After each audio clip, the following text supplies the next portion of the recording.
To present-day Kingsmeadians, the senior dining hall is prosaically just a dining hall. Not so to the pioneer members of the school.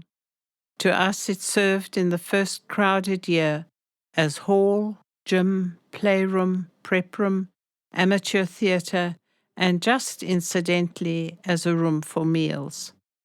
Here, on the February the 6th, 1934, at the opening assembly of the school, gathered 136 girls. All were in mufti for the simple reason that no school uniform was completed. The girls were of all ages, from Helen Lee, the baby of the school aged 5, to Margaret Walker and others doing post-matriculation work. Margaret Walker, whose elder daughter Elizabeth Brothers is now in the special studies group, was the first pupil to be enrolled at Kingsmead. A number of interested parents and friends heartened us by attending those opening prayers. Builders were still about. Debris had to be climbed over.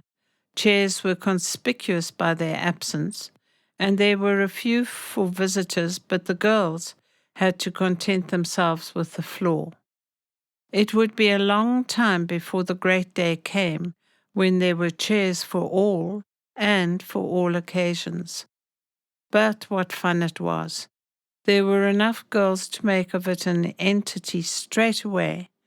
How they eyed each other. What a risk there was of cliques.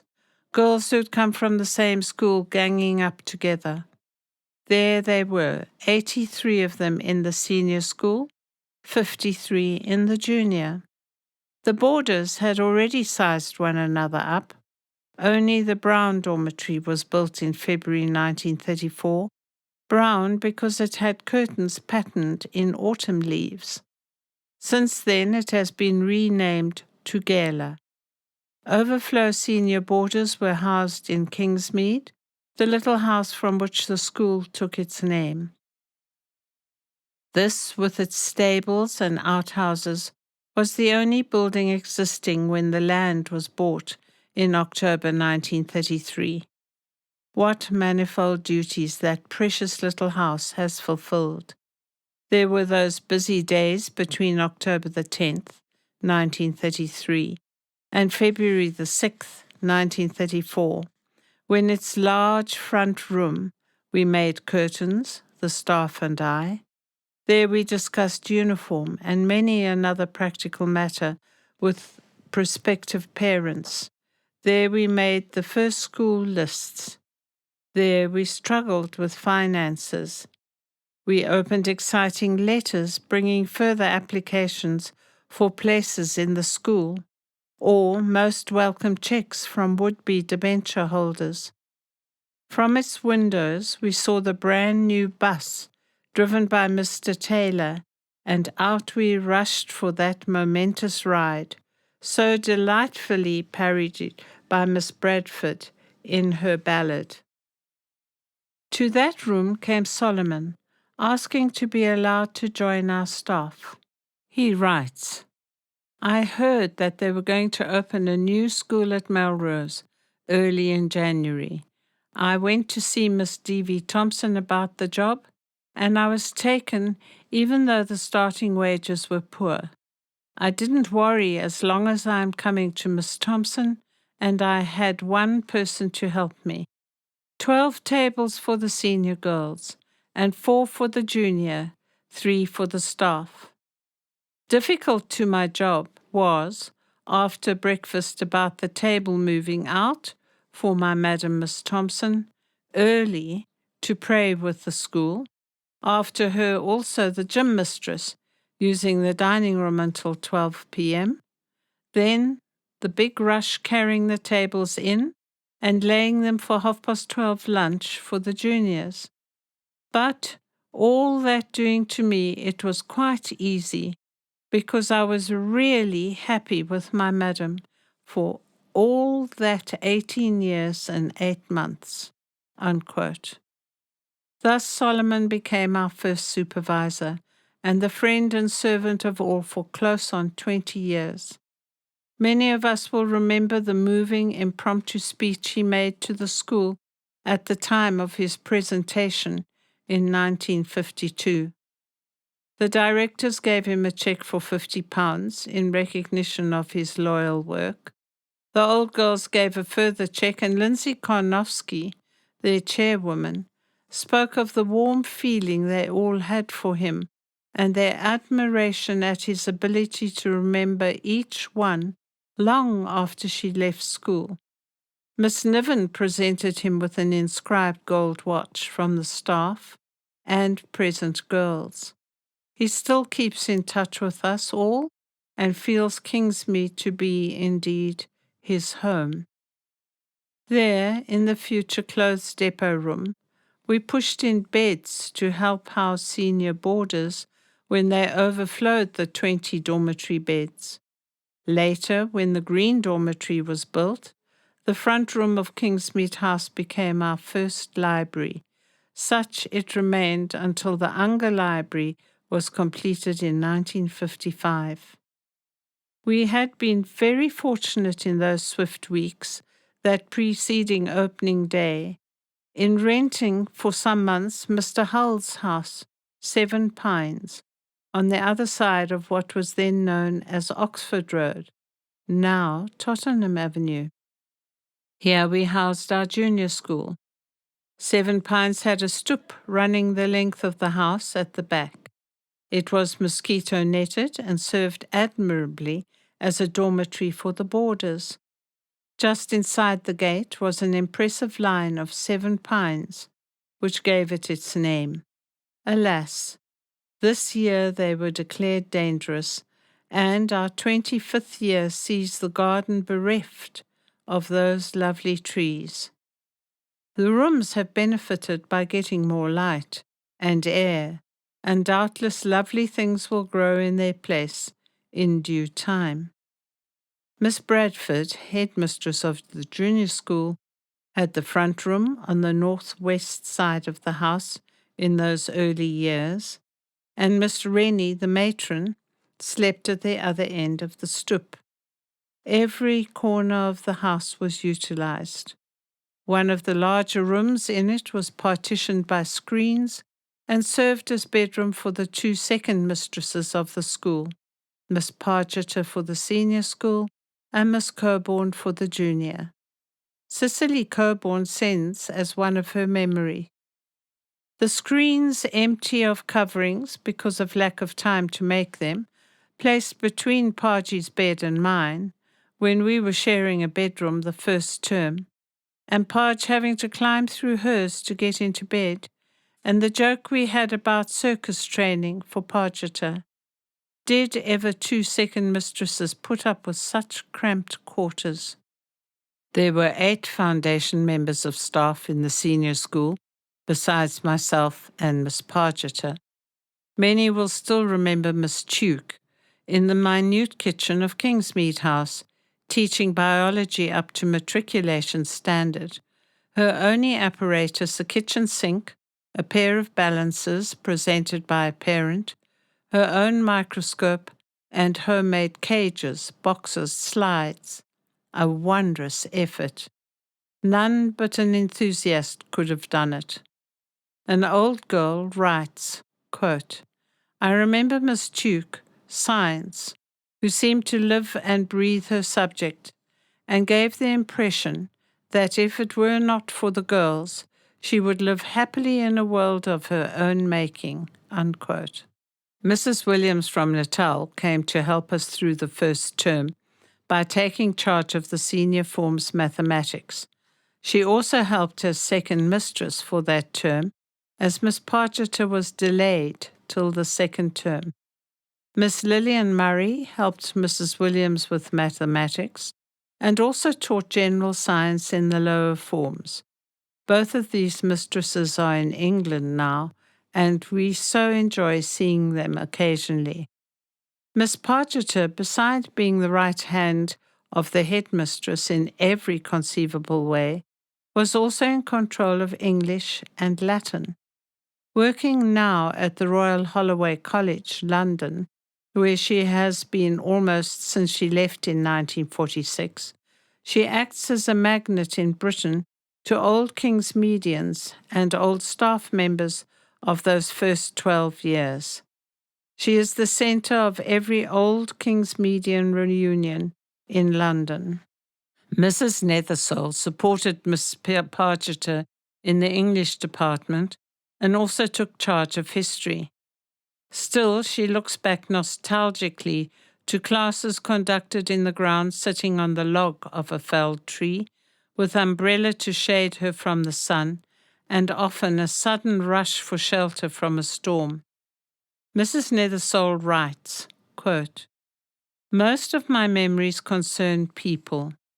Little W always covered in ink, meeting the news of her beloved brother's death with such courage. Long-legged J looking like a shepherd drawing. J reading and being Shylock. M trailing around with a shabby old shopping bag laden with books, always a little late, always looking distraught. Pretty little J suddenly waking up with the realization that she could talk about something, Rhodesian wildflowers. The little child going quite white at a mark reading and screwing herself to tell the truth about having a D because she had cheated. And she told the truth. M always balancing on two legs only of a chair. P brilliant, always a little the odd man out. A searching for an ultimate truth. P's beautiful serenity. B and her round little friend so angry because the people in the bus said, "Here comes Laurel and Hardy again," and so on, quite ad infinitum. And we were always carrying chairs. I'm not quite sure why or where, I suppose to our open-air classrooms." Unquote. Yes, there was always that desperate hunt for odd chairs. There were never enough. Solomon and his satellites would emerge as the time for the midday meal approached to commandeer these from the corners of the gym and garden. Ingenuity was strained to the utmost to find a place of rest for lessons or study between midday and 1:15 p.m. How fortunate we were to have Madame Mulligan to teach French. Many a time I look back to the day I went to see Madame Mulligan in her room in the town to try to persuade her to help us. I had been told that there was no better teacher of French anywhere, and she was in great demand. Often I've wondered at the sacrifices she made in giving ever more and more time to us until she became a full-time mistress. She was more, far more than a mistress of French language. Her friendship and support were to me personally of a strengthening value, and how often still do old girls ask if I have any news of Madame. One games mistress sufficed in those days. It was left to Margaret Payne, now Mrs. Orford, to set the sound standard in gym and games, which has distinguished the school ever since. Domestic science was taught by Miss Joan Phillips, now Mrs. Grafton, with no little inconvenience in a kitchen of one or other of our rented houses. In such circumstances, only a handful of girls could study the subject. It was then, as it is still, our ambition for every girl in the school to have the opportunity to do at least 1 year's cookery and or housewifery course. We have gone far since those early days, and the very fine domestic science room in Mackenzie Wing gives great scope. But time is still our enemy in a crowded timetable. Art was in the hands of Mrs. Essen, though she could, as it turned out, only be with us for 2 terms. The beginnings of craft and hobby work were laid by Mrs. Wilson Rowan, who visited for few hours each week. We had a grand trio of music staff in Elsie Schneider, now Mrs. Dore, for the violin and viola, May Critchlow, now Mrs. Lambertson, for the cello. Mrs. Lambertson is today farming in bush country in the north and hunting lone elephants, crocodile, and snakes when not harvesting citrus.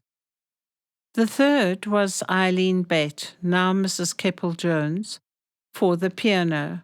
How wonderfully they coped with the difficulty of having to give lessons in tumble-down outhouse rooms.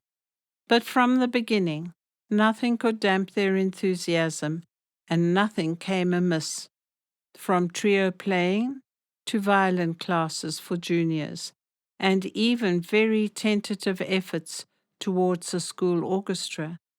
We owe them an incalculable debt for their amazing patience and the unswerving standards they maintained through every frustrating difficulty. Concerts, visiting artists, music appreciation, all found their place in school life from the very first months of its existence. Administrative and household needs of the school were in the competent hands of Miss Rawson, aided by Miss Hart, afterwards Mrs. Pell Edmonds, and Miss Taylor, now Mrs. Ward of Indola, matrons who were tireless in their zeal. Alas, as I write these words, I've received the news of Mrs. Pell Edmonds's death in East London. She has had a long, weary illness, but we thought she was getting better when there was a sudden collapse. Besides being housemistress, Miss Rawson controlled the school's clothes depot. We were determined to have a smart and really uniform school dress. This could only be achieved by personal supervision on the spot. Many were the gloomy warnings by certain friends against this undertaking. You will never keep stocks going. You will find yourselves in debt. You will not be able to keep up a standard of tailoring and dressmaking. But still, the clothes depot is in the hands of the school. In spite of war difficulties, import controls, rising prices, shortage of materials, the uniform remains our personal care and pride in these days under a depot manager who gives full time to the work. And here, tribute should be paid to Mrs. Franklin, who became the school dressmaker about 1936 and still today takes pride in a very high standard of work. This was not all that Miss Rawson did, for she was the buyer for the whole school, from a piece of chalk to desks and blackboards, beds and curtains. No part of the premises but had her mark upon it. She must have saved us hundreds of pounds in those early days by buying in bulk and in the best markets. Enormous crates from Britain, containing china, bales of material, school blazers direct from plums in Victoria, periodically reached us. Valuable indeed was the fruit of it all. This did not end Miss Rawson's contribution, for often at night, long after the school slept, she helped me with the secretarial work and with daily, weekly, monthly accounts. An old girl's memory is of, quote, Miss Rawson, always there, always seeming as a solid rock, with a smile in her eyes and sympathy for all who needed it, unquote. Busy? Yes, beyond all imagining, but how blessed we were. Miss Bradford and Miss Coburn had Miss Henry and Mrs. Watchman to help them as form mistresses, and here too in the junior school was an indefatigable trio, Miss Bradford, Miss Coburn, and Miss Rennie. These were the rock upon which the whole was built. Tireless in effort, single-minded in determination, they established our junior school on sound, progressive lines, while making of the boarding establishment a very happy home. To our deep regret, Miss Rennie died in March 1957 as the result of an accident. She had left us in 1944 owing to ill health, but she had continued to work untiringly and probably much more strenuously than was wise. Some of her colleagues and children contributed to a memorial fund with which garden benches for the junior school grounds and a very special cupboard for the inside of the house were bought, gifts of which we feel Agnes Rennie would most certainly approve. No less than 3 classes were in Seven Pines House. The rest were in the odd rooms and even across the road. 5 lovely new classrooms have been built since then, but the boarders still cross the road for meals, and they still have no hall of their own. This will come too one day, we hope. Eurythmics in senior and junior classes were taken by Miss Barbara Colson and dancing classes by Miss Madge Mann. Miss Jean Langeman, afterwards Mrs. Harwood, gave speech instruction to both schools. Nor must we forget Mr. Jack Taylor, Molly's brother, who was an expert carpenter, handyman, bus driver, all in one. How we revelled in his neat and finished work. How we watched delightedly the building of his plane in the old stable room in Kingsmead grounds. We followed his fortunes as he took it out to Germiston for its first flight. His crash, without damage to himself, but with the loss of the plane, was our disaster too. Not to be defeated, he built another plane, larger and finer, and displayed it to our admiring gaze in the gym, where it took up the whole length of the floor. Alas, Jack Taylor died flying in the war in East Africa. He died as he had lived, quite selfless. A letter written to his mother by an airman, who was his flight, said, quote, "At the time of the accident, there were about 25 miles from the aerodrome on our side of the line, and they carried a load of bombs. An Italian plane spotted them and hit the plane. Jack could have saved his life in 2 ways. He could have thrown out the bombs and made a comparatively soft landing in the damaged machine, or he could have flown straight back to the aerodrome with the enemy chasing him. But in the first instance, had he got rid of the bombs, there was the danger of killing some British troops below on the ground, and in the second place, had he flown back to the aerodrome, his position would have been made known to the enemy. He and the man with him were actually killed by their own bombs exploding when they reached the ground." Unquote.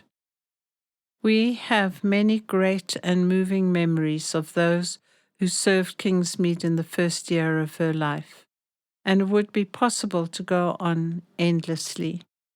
It was not only Solomon, whose start wages were poor. All those pioneer staff gave uncalculated time for salaries amounting to pocket money only, £10 per month for teaching staff, and £5 for others, if I remember rightly. 2 of them remind me of the sherry party and dinner when you told us in that tiny staff room that we were to have a bonus.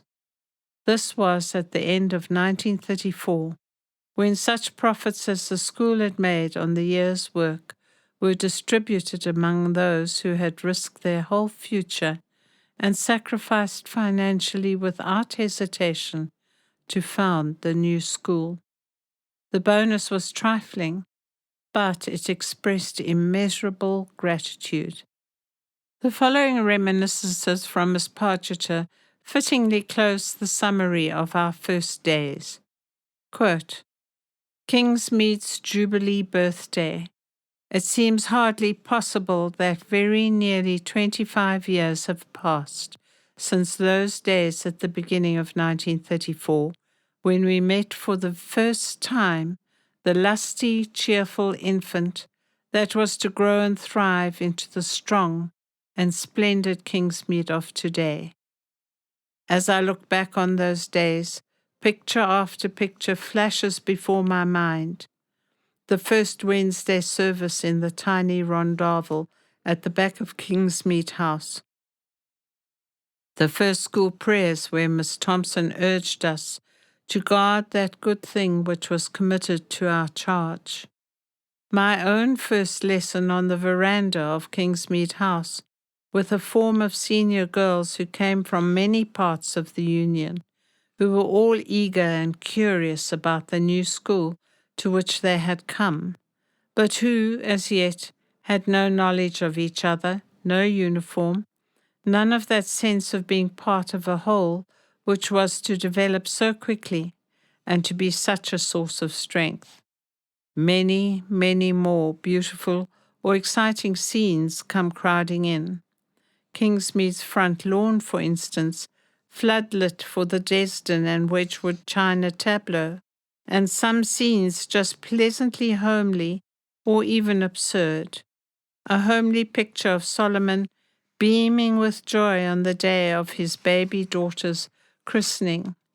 An absurd picture of Jonathan as a puppy, putting 3 of us to shame before Miss Thompson after having been left in our charge to be house-trained while she was away on a short holiday. Sounds, too, come echoing back, the almost incessant hammering and thumping which accompanied our teaching during the first few months, as the buildings grew bit by bit. The clatter as each class ended and the girls picked up their chairs and made off to another part of the school for the next lesson. The ping of balls on rackets and on frying pans too in a certain memorable tournament. The songs of Hiawatha in Mornington Garden, and above all, and pervading all, the sound of happy voices and laughter. Kingsmead was indeed from the start a happy place, although even in our first year we were called upon to face sudden and tragic death, and to share together the first of the great and lasting sorrows which perhaps more than anything else deepened the bonds of love and friendship forged among us. As the years passed and numbers increased, traditions grew and responsibilities became heavier, and as the shadow of war fell over the world, some of the first fine, careless rapture of the very early days inevitably faded.